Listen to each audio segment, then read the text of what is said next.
America is an amazing country filled with wonderful people who do incredible things.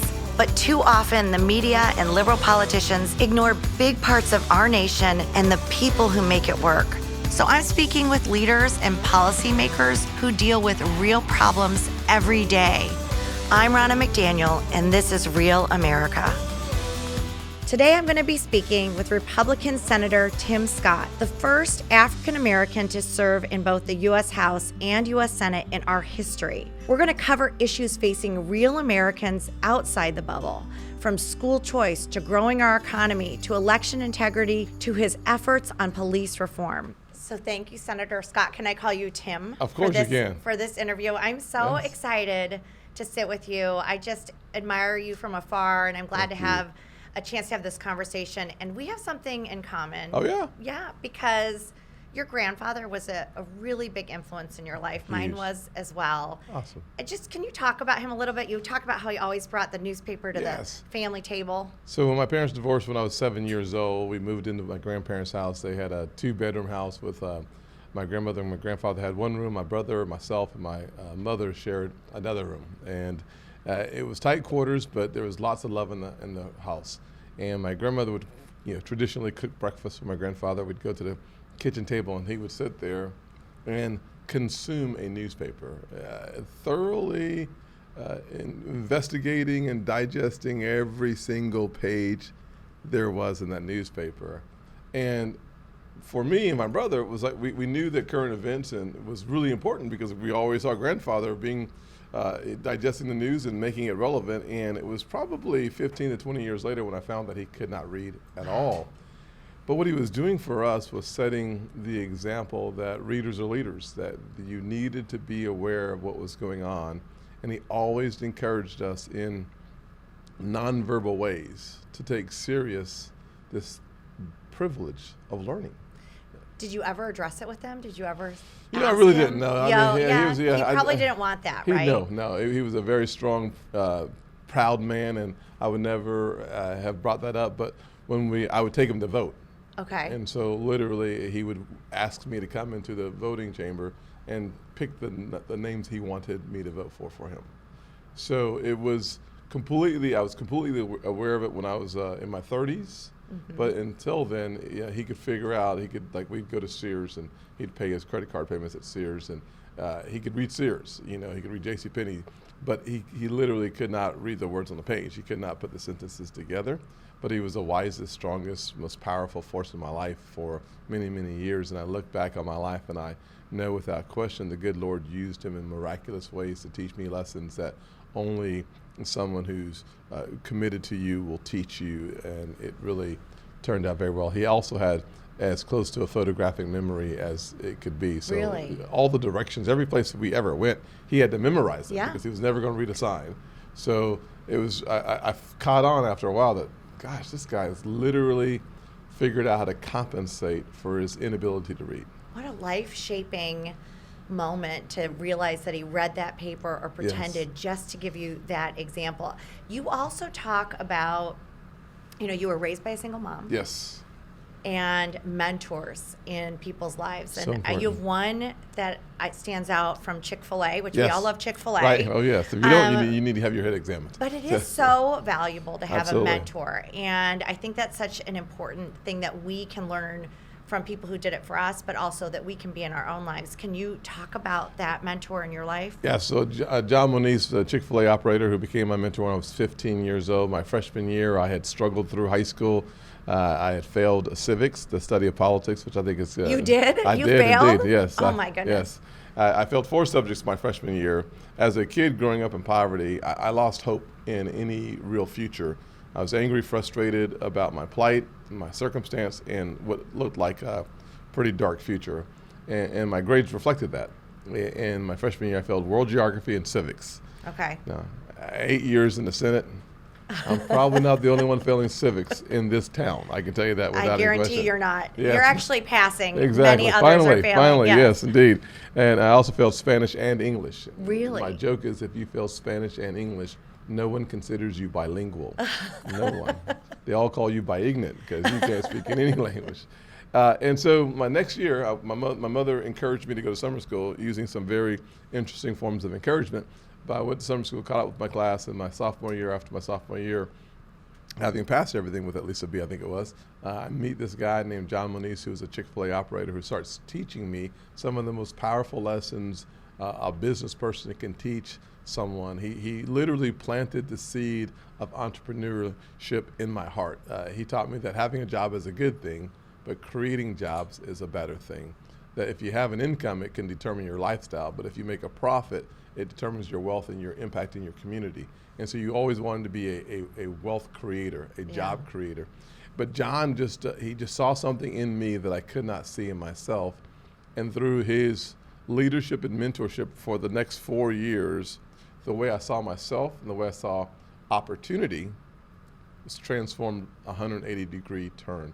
And that for me is one of the greatest blessings in life, is having someone come along at the right time and in the right way, teach you to take responsibility for yourself. Don't blame your circumstances or the fact that your father's not around or that your mother's working long hours. Really take responsibility for yourself. And by doing so, if you see the opportunities, it's typically in the middle of the obstacles that are in your way. When you see your problems, you are actually going to uncover the promise of a better future by figuring out how to deal with those problems that are there. Those were just incredible lessons that I learned from 15 to 19. And then unfortunately, for me, John passed away at 38 years old. Really? He's such a young fella, especially now that I'm But in look my at 50s. the impact he had. 4 years changed my life, and What do you think hopefully he would others. think now? Knowing that what you have become, a United States Senator, and the voice that you have in our country? Well, I think he'd be very proud, number one. I think he would see lots of the lessons that he taught me still reverberating around this earth realm, so to speak, even though he's no longer here. He would also, I think, smile not only because of what I've done from a political perspective, but how close his two sons and I still are. I mean, his two sons are like my brothers from another mother. They're both county, Brian and Philip Moniz, they're both sheriff's deputies in Charleston County. I was in Brian's wedding, and it's just stayed really close with the family. Janice, his widow, we've probably talked last month.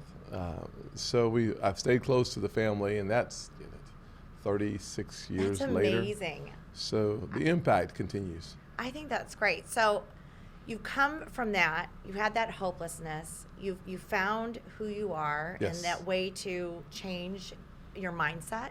Yep. And look at the success you've achieved. But in our party, you are one of very few African American leaders, black leaders in our party. Yes. And now we see the Democrats using race as a way to really divide our country. They say the filibuster is racist. Election integrity laws are racist. And they are really using this in a way that I think isn't furthering any type of understanding. And then you've dealt with it. The things that they've said to you, the rhetoric you've had to deal with firsthand. Yes. What do you think about the state of race and how the Democrats continue to perpetuate this racist ideology on America? Yeah, I think there's two streams of consciousness that we should both embrace and think through as we think about race in America. One is a political statement or stream of consciousness on the issue of race. Race from a political perspective is being weaponized in a way that it's never been done before, and it's being weaponized by the left because they find it to be very profitable. And frankly, if you can tell someone who the boogeyman is, then you don't have to worry about that part of the society anymore. It's a very dangerous weapon, however, when you weaponize it in the way that the Democrats are doing. Think about just last year, when in fact we had a chance to pass police reform that could have helped in Kenosha, Wisconsin, when the young man that was having a mental episode was shot and killed by the police. If we had passed the police reform, we could have had the resources for training on de-escalation. But the Democrats decided to hold on to the issue of police brutality as opposed to the solution of police reform, a solution that was voted on in a bipartisan fashion, except the Democrats used a filibuster to block the very debate on the very bill that could have saved lives, period. Now, they say that the filibuster is a racist relic from a racist time. And think about the speeches given in the past on the filibuster by then President Barack Obama or then President Joe Biden, both espousing the virtue of the filibuster and protecting the necessary power of the minority party in Congress or in the Senate. And to have these same folks today talk about the racist filibuster, it's like they're living in an alternate universe where no one has the ability to go back 3 or 4 years and see what they themselves said when they were trying to protect the filibuster. And frankly, there was a letter signed by, I think, 30 sitting Democrats who all said, you know what, we love the filibuster. Please don't change it when you're in the majority, Republicans. And now that they're in the majority, the cynicism and the hypocrisy knows no end, and yet they're doing such damage to the American people. Because they can't get anything done, and I think what you said is so true.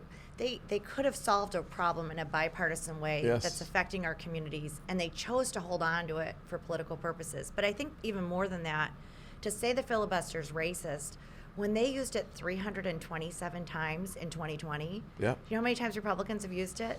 Twice. Since Biden's been president, and they used it 327 times. So were they racist when they were using that? I mean, the hypocrisy needs to be called out. But I want to go back to your police reform bill, because we know that racism is an issue in this country. Absolutely. We know that it is. Yes. And it's something that both of our parties want to, at least the Republican Party, I think we want to talk about that. We want to have discussions. We want to make things better. Absolutely. But your bill really brought some common sense solutions to police reform. Tell me about some of the things that were in your bill that Democrats filibustered and wouldn't work with you on. If you think about the importance of body cameras, I mean, one of the things that we all know is that if a picture is worth 1,000 words, then a video is worth 1,000 pictures. If you think about what that means, it means that when you translate into a video the terrible incidents that we've captured, it's why we are having a serious conversation about race in this country. And without that video, we wouldn't have known that Michael Slager, the police officer that shot Walter Scott in the back in North Charleston, my hometown, actually happened. We probably would have a different experience with the George Floyd murder. But here's what we also should remember, is that also caught on those video cameras is the good that the police are doing. There's a reason why studies have proven that the video itself de-escalates many, many situations around this country. So for the officer who's just trying to do his job, she's just trying to go home to her family at the end of her shift, that camera actually protects her as well. So if we were to understand the power of the police reform, not only does it protect the officer, it protects the citizens. If you think about the data collection, the data helps us understand and appreciate the changes that are necessary and how to provide proper training for our officers. Well, if you're not collecting the data, you can't direct training. But if you don't have resources in a piece of legislation for de-escalation training, for the duty to intervene, for the best practices nationally with 15,000 departments around the country or plus, all that was embedded in the bill. De-incentivizing the chokehold use in the bill, eliminating it from federal officers in the bill. There were no-knock warrants, collecting data on no-knock warrants, on the Breonna Taylor situation in the bill. So all these things were solutions. And the Democrats said, you know, there's an election coming. We don't want President Trump getting any credit for police reform. They were actually pretty ticked off, frankly. I know that's not politically correct to say probably, but they were pretty ticked off with the First Step Act. Yeah, because it came from a Republican. Absolutely. And so for someone who continues to demonize Republicans for being racist and insensitive to minority issues, I always ask the question, who was the president that made HBCU funding permanent? Donald Trump. Who was the president that took the level of funding for HBCUs to the highest level in the history of the country? Trump. Who was the president that brought minority African-American unemployment rate to for the first time ever recorded in history under 6%? Trump. Who brought Hispanic unemployment under 5%? Asian unemployment under 3%. Women 70-year low. So for the party that seems to have the burden of racial overtones always placed on it, we're the party that actually produces measurable progress in reasonable time. And what has the Democrats done in the last 25, 30 years? I don't know the answer to it. But the facts don't add up. It doesn't. The record And if you look at the record of Republicans, especially you and what President Trump did, and I think about economic opportunity zones too, Absolutely. which you fought so hard to make sure was part of the Tax Cuts and Jobs Act. Yes. And what that has done for communities around the country. And you can talk about that even more, Absolutely. which is 75. taking these communities that were not getting the resources and helping invest in them and build them up. Literally, on Friday, a recent Friday, myself and former Speaker Paul Ryan and a number of business leaders and Congressman Ralph Norman and Congressman Joe Wilson all sat at a table in an opportunity zone at a new tech startup building that is attracting cool companies to provide real jobs in areas of the community that were blighted before. The person, the executive director of the building and the program, said he's getting calls from community members asking for training because they're technologically illiterate. But they want to work at this new shiny building in the neighborhood, and we're working on that next iteration to make sure that the job training apparatus is close enough to the tech center so that they can work and walk in the same community. It makes so much sense. And opportunity zones, $75 billion of private sector resources being deployed around the country to the poorest, most economically disadvantaged communities in this country, brought to you by the Republican Party and common sense. We actually work from a theory that common sense leads to common ground, and when you find it, you stand on it, and people's lives are better. We don't care about who gets the credit, we just care about who gets it done. So you look at economic opportunity zones, and I'm from Michigan. Yes. We did offices in Detroit when I was Michigan chair, and everything you're saying makes sense. You have the ability to train, but the jobs next door. The other thing is school choice. 100%. Why do the Democrats continue to block school choice, something that allows kids portability and opportunity to access a good education, which we know is the gateway to success? Why should your zip code determine your future? It should not. Without any question, the closest thing to magic in America is a good education. And the truth is that when you look at the results of school choice, you see here in DC, opportunity scholarships versus the normal public school. If you're in an opportunity scholarship charter school program, your chances of graduating from high school is about 93%. Okay. If you're in a normal public school in DC, it's 50%. Really? Going to college, if you go to a opportunity scholarship program, you go to college about 90% of the time. If you don't, you go to college under 50% of the time. So that stark contrast exists in every community around the country when you take a look at it. And frankly, if you're actually interested in the improvement and the empowerment of people of color, and you're not having a conversation about school choice, you're not really that interested. Exactly. It's as simple as that. And you know that disparity is going to be more too, because Absolutely. And my kids are in public school. Yep.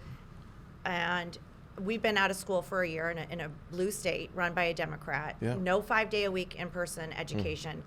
But that's happening across the country, and especially in minority communities where they did not have access to charter schools or couldn't go to private schools.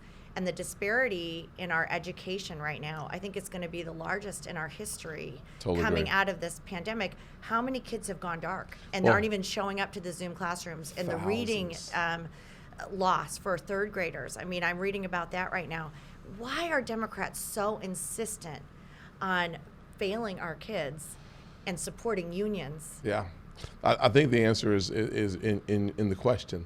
Labor unions spend $1 billion funding campaigns, commercials, and poor kids don't have the resources, I guess, to be relevant in the spending apparatus of the Democrat Party, so they get less attention. So when you have a choice between labor bosses and kids in public education, there's no question they're choosing the labor unions. Yeah, there's no question. And I think, tough. like you said, we are a common sense party. Yes. Taking approaches that make sense when you talk about it. And I'm going to switch to election reform, Absolutely. election integrity. Yes. Because once again, Democrats are labeling, we just saw this with S1. Yes. These are Jim Crow laws. But if you look at Georgia or Florida or these laws that are being passed that ask for simple things like voter ID, Absolutely. getting rid of ballot harvesting, chain of custody, making sure that the ballot's not being compromised at any point. Absolutely. How can Democrats continue to use lies and misinformation to push against things that make sense to the majority of American voters. They try to make this seem like it's the 1960s and not 2021. It's part of the challenge that we have to face. In other words, the Democrats are constantly talking about what happened in the rearview mirror. Very seldom are they talking about the windshield. We ought to spend more time on the windshield of life than we do in the rearview mirror of life. I love that. But the Democrats spend all their time in the rearview mirror asking Americans to believe that what we're experiencing in the year 2021 is no different than what we experienced in 1961. Patently false. You can actually measure progress from 1961 to 2021, 60 years or so. Here's the other thing I would ask us to do too, is I asked this of the biggest financial institutions in our country during a banking hearing. I had Bank of America, Wells Fargo, Goldman Sachs, I think JP Morgan, sitting at the table, the CEOs. I said, for those of you who signed the letter in opposition to the Georgia law, please tell me one thing you don't like about the law. And for 45 seconds, there was silence. I didn't want to interrupt them. Because you wanted that I wanted to hear what they had to Yeah. say. 45 Nothing. seconds of silence during a banking hearing. It was deafening. So let's just ask ourselves the same question. What would you not like about the Georgia law? Well, do you like early voting? I don't know if I like it, but it's in the law. Do you like drop boxes codified in the law that was not a part of the law before the pandemic? It makes it easier to vote. Do you like having the ability to know who's voting? I actually like that. That might be a good idea. African Americans like it, and Hispanics like it, and the majority of the population like it. Actually, voter ID is supported by every cohort of Americans in the country. So here's the question. Why? Oh, I know, that's right. I forgot. There is one thing that is just deplorable. You can't have Republican or Democrat water. Oh, yes. Oh, yes. Yes. Darn. We're not allowed to give, You can't do that. You got to have nonpartisan water. Of course. Why is it that I don't want a Tim Scott for Senate sticker on the bottle of water that I bring to someone in the line? Well, I don't know. Maybe it's like meddling with votes. Who knows? But if you're thirsty, you can still get water in the line. You can still get water from a county worker. I'll be dag blasted. So maybe that's okay too then. Exactly. There's nothing to actually dislike about the law. And on a phone call with leaders in the civil rights community, the first thing I heard was water. I'm like, well, if you're going to compare water to the 1930s or the 1960s in voter suppression or Jim Crow South, give me a break. I'm an African American, 55 years old. I knew that I was 35, but I'm 55 years old, right? It ain't that funny. Think you were 35. Literally, I voted in the South all my life. I want to make it easier to vote, but harder to cheat. Exactly. I want to hold everybody to the same standard. There's nothing discriminatory about that. Nothing. And yet, Democrats want people to believe who have not read the law that there's something insidious in our objective of making it easier to vote early, giving you more Saturdays to vote, and souls to the polls on Sundays for the first time in Georgia, in addition to water from someone who's nonpartisan, the ability to have a drop box, and 17, 15, whatever days of early voting. Wow. And voter ID and security Voter measures ID, for the absolutely. drop boxes. I don't get it, but compare that to S1 or HR1, where it says we're going to make it harder to vote and easier to cheat. Ballot harvesting, same-day registration. We're talking about a fundamental transformation of And moving American from the voting states to the federal government. which is, by the way, Which is not the most unconstitutional, efficient. actually. Yeah, unconstitutional, but Yes. also not the most efficient way. Well, keeping it more local is better for the voters and security. The government closest to the people is the government the people trust the most. Exactly. This is not even a flip the coin time. It's not so close I need to flip a coin to figure out which side I'm on. This is easy. And frankly, here's what I wish we could do. Just give the American people a chance to say, do you agree with voter ID or not? Do you agree with ballot harvesting? Do you agree with early voting? I would guarantee you 99 out of 100 voters blindfolded without red or blue on a piece of paper would say, that makes sense. That makes sense. Even that makes sense. They would. That doesn't make sense. And the polls show that. 100% of the But time. the Democrats and their media friends, like Yes. you said, they distorted the water thing. 100%, yeah. And everybody was saying, oh, you can't get water. Right. That's part of not harassing a voter. Absolutely. And having a campaign attack them or harass them as they're in line to vote. It's- At that point, it's done. And it's they simple. need to have that security space. And that's very common Very across the simple. country. But And by the way, again, let's not talk about the fact that in 2018, 2020, we had record-breaking turnouts. But of course, everything's all about over the country. suppression. That's Yes. just not true. But you have Biden saying Jim Crow laws and lying to the American people, and that's what I think is so disappointing with this administration. Is he came in, he gave this inaugural Yes. address. I'm going to work across party lines, and there were a lot of people who thought Biden's going to bring us together. Yes. He hasn't, and then Polarizing. you were tapped to give the response, the Yes. rebuttal to the State of the Union. And first, I want to get a little inside baseball here. Right. How are you chosen to do that? What is the process there? You know, this is a great question. I got a call from Kevin McCarthy. Okay. And then I was later asked by Mitch McConnell yeah. to take the worst job in politics. They were like, we really like him. Like, if you liked him, you wouldn't ask me to do this. But they both said, Because in the past, they haven't gone so well. terrible. You look at the It's rebuttals, a there's always, soul-crushing it's a experience. tough experience. I don't recommend it. You did great, but it worked out fine. Thank God for the good Lord, and a lot of prayers from a lot of people around the country. But the truth is that was the process. It started there with Kevin McCarthy and Mitch McConnell getting their heads together and choosing the person that wants to do that job. Why anybody would volunteer to do? I hear people volunteer to do this. I'm not sure why, but I did not. And of course, President Biden did not appear to want to give a State of the Union address because it That's was right. a He month kept delaying it. month after month after month after month. It just sat there, right? And so then 10 days or so before the speech, they called and said, hey, seriously, dude, you're on. And at the same time, I went back through my former speeches to include the speech I gave at the RNC, thank you, and fused together what I thought would be an optimistic, positive, forward-looking message from the Republican Party about who we are as Americans and why America is not a racist country, even though we may have racism. I have been discriminated against, but the aggregate value of the American experience is one that is not colored so much by racism. It is colored by opportunity and empowerment. And yes, we have to deal with discrimination. Yes, we have to deal with racism. But no, it is not the most important characteristic of our country. We are a people who have fought, bled, and died to liberate people from our original sin. We have been more interested in the story of redemption as Americans as we have ever been in the original sin.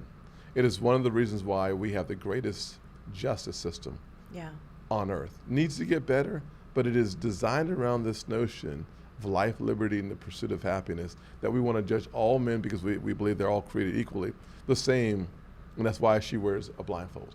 And so if we understand who we are as Americans, if we have the full picture on display of what it means to be an American, we will understand the American experience differently. But if all we have are the talking heads and sound bites and 140 characters reminding us only of a racist past that they literally go back 50 years to remind us of this past or longer, they never talk about the diversity in Congress today comparatively speaking to 1971. They never— Or more women in Congress.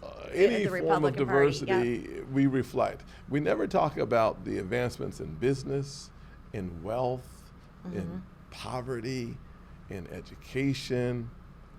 We don't talk about those issues. Well, you did, and your speech was so good, and it was Thank so you. good that I saw it, I loved it. Everybody in my family was calling, did you see Tim Scott? Did you see Tim Scott? The RNC actually said, we're going to make an ad out of it. Yes. We put 7 figures behind it. Thank you for letting us do that.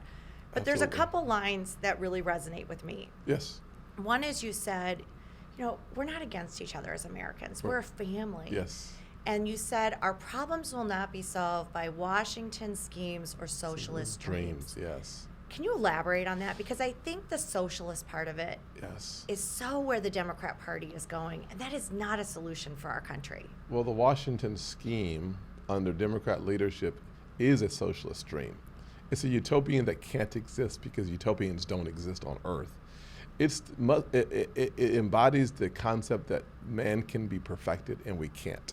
Yeah. We are flawed at our core. Therefore, What we believe on the right is that the invisible hand of capitalism and free markets gives you the chance to determine your future. What they believe is that this social contract, by aggregating all the power to Washington, D.C., we will make better decisions for your life than you will. That's offensive and ridiculous, by Nancy the way. Pelosi's going to make a better decision for my life than I will. And your kids. No thanks. Yeah. No, thank you. And so, actually, Bernie Sanders. Let's say Bernie Sanders. well, even worse, right? So, well, maybe equally as bad. Here's the thing, and I'll simplify it. Washington schemes socialist dreams. That means that we must find a way to rightly divide the resources of this country. We need to know who to blame and how to redistribute the wealth of this nation. Or our side believes that you can't fight discrimination with more discrimination.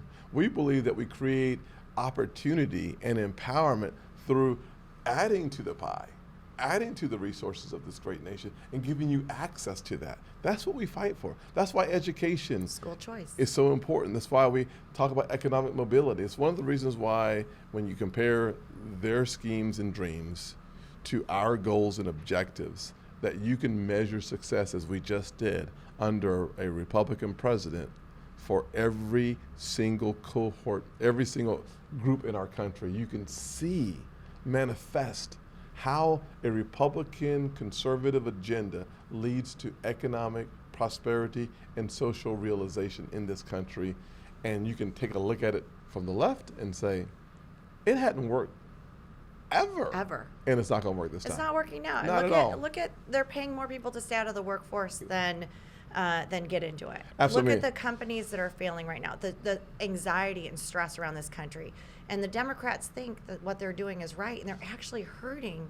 This is going to have a devastating impact. It's devastating. Devastating impact on poor people. Having, like I said, grown up in a single-parent household, mired in poverty, here's one thing I can tell you, that you cannot simply redistribute the wealth of this nation and expect to solve poverty. You can't do it. They're going to try it, by the way, but it won't work. Poverty can be solved by A, dignity in all work, B, empowering the individual and the family to make the best decisions with their resources in hand, and then C, having a system that leads to more and more equity on the playing field. Equity, in my opinion, is not the racial equity of the left. Equity simply says that you have ownership in the American dream, and for most of us, that's a home, that's a house. Well, are we making home ownership more accessible? Under President Trump, by the way, we went from 41% for African Americans to nearly 47%. Yep. That's a 20+% increase. By pulling back regulation and allowing more funding. It just was easy. I was there at the White House when we had the executive order he issued to HUD and Secretary Carson on making the process easier. Yep. We have proof in the pudding. They do not. And so I think the longer we go on, hopefully no more than another 15 or 16 months, the more the American people will realize bringing people together failed. Programs and solutions, as well as policies that lead to economic prosperity and human flourishing, failed. Yeah. Solving the greatest crises around the world, failed. Exacerbating the crisis around the world, they're doing a pretty good job of it. Creating more polarization and division in the country, yeah, they're doing a pretty good job of that. Pretty darn well. Yeah. We need to return. We need to go back to the future. And back to the future for us is having an economic platform where we believe in the American people. Under the President Trump, we had the bottom quintile growing faster than the top quintile in wages. Medium 5%. prices, medium incomes were going up. Absolutely. Today, what do we have going up? Well, the price of a home has never been more expensive. The price of lumber has never been more expensive. Gas prices are up 56% around the country, 30% at home. Appliances are up 20%. Car insurance is up 17%. Milk is up 7%. The staples of your life cost you more in a time in which you can afford it the least. Coming out of a pandemic, the last thing you need to see is the type of inflationary effect that we're having. And now the small business has to compete against their government for workers. And then you take that back to your mom, yes. Single mom. What does that mean when milk goes up 70%. What does that mean when gas is up? I mean, the fact of the matter is the things they think they're doing to make lives better are actually creating hardships for people. And that is the difference. They can say all these things, but if you look at the reality of what people are facing in this country, they are hurting working families. They are hurting single moms. They are hurting kids who need that access to a good education. And that is what our party stands for. And you are one of the strongest, best voices for that. Your speech, your rebuttal, I hope everybody goes and watches it. I really do. Thank you. And I think I want to end on this because you didn't talk about division and you didn't attack Democrats. You were optimistic. You had that windshield view, yes, like you said. So I'm going to put you in the place of the mentor, your friend. Yes, John. Yes. What would you say to somebody who's watching or listening, who's discouraged, who has lost hope and feels like, oh, our country's on the wrong track, and how are we ever going to win again as Republicans, or how are we going to right the ship because I love this country?